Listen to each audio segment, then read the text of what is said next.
I have been in government more than 50 years. I always was in a part-time role until I came back here as a member of Congress. I've been in the private sector. I'm a student of politics. I have never, ever, on a local level, state level, I have never, ever seen a more flawed candidate than Donald Trump. Never. I mean, this is a scary thing that 87% of the Republicans, I'm told in some poll, think he's great. I mean, think about this man, what he is. If I or any one of the members of my caucus had said one or done one of the things he has done, they'd be gone. They would be after them. But him, people expect the worst because he's the worst.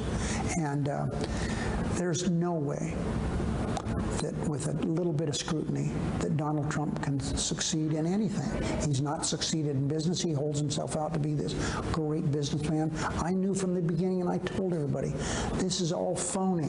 He spent no money on his own campaign. He won't show anybody what his source of income is. He says he's worth $10 billion. That's the same lie that he tells about everything else. So this election between Hillary Clinton, even though the Kochs and all those people spent all that money, there's not enough money in the world to elect Donald Trump. And you talk a little bit about Donald Trump and his sources of income. You were one of the most, if not the most effective voice against Mitt Romney back in 2012, particularly on the issue of his taxes and his reluctance to divulge information about that. What does it say to you about Donald Trump that he is refusing to release his taxes? Well, of course, I think that Mitt should have released more than what he did, but separate apart from that, I agree wholeheartedly with Mitt Romney, and that is Donald Trump can't escape his giving us his income tax returns.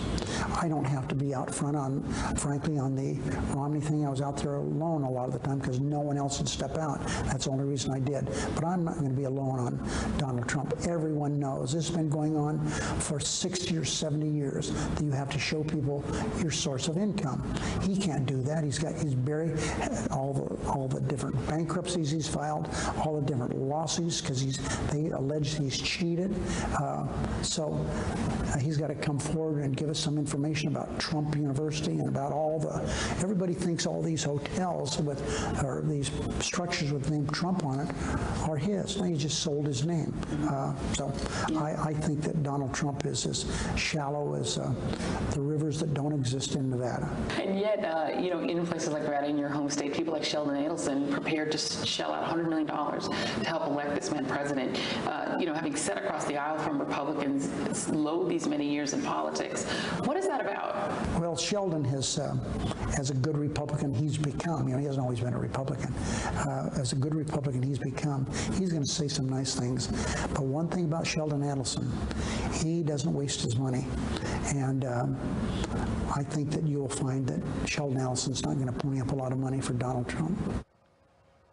I also asked Senator Reid about the prospect of Hillary Clinton choosing a sitting U.S. senator as a running mate as she looks to put together the strongest possible ticket against Trump.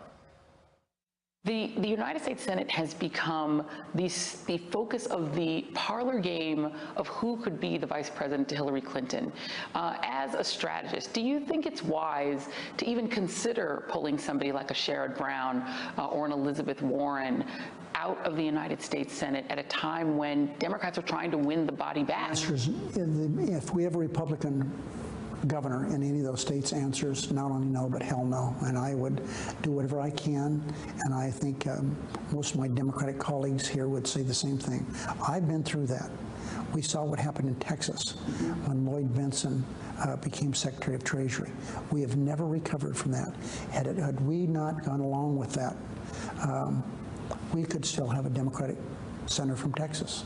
Yeah. So no, I would yell and scream to stop that. Senator Reid and I then turned to the Supreme Court, namely his Republican colleagues' seemingly contradictory positions on Trump's wish list to replace the late Justice Antonin Scalia and President Obama's nominee. Chuck Grassley has come out with some glowing things to say about Donald Trump's ideas for the Supreme Court. So has House Speaker Paul Ryan. They've had really good things about Trump's list, and yet they still won't meet with Merrick Garland, the president's choice for the Supreme Court. What do you make of that irony?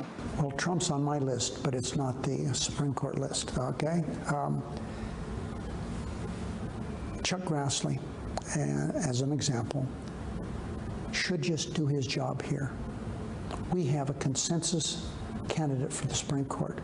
Orrin Hatch, Mr. Republican, has stated previously on more than one occasion that, I repeat what he said, Orrin Hatch, Merrick Garland is a consensus candidate.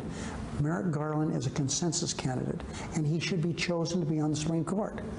That's a Republican talking. And I don't know where they've come up with this idea that Obama was elected for 7 years. He was elected for 8 years. They need to do their job just like Barack Obama did his job.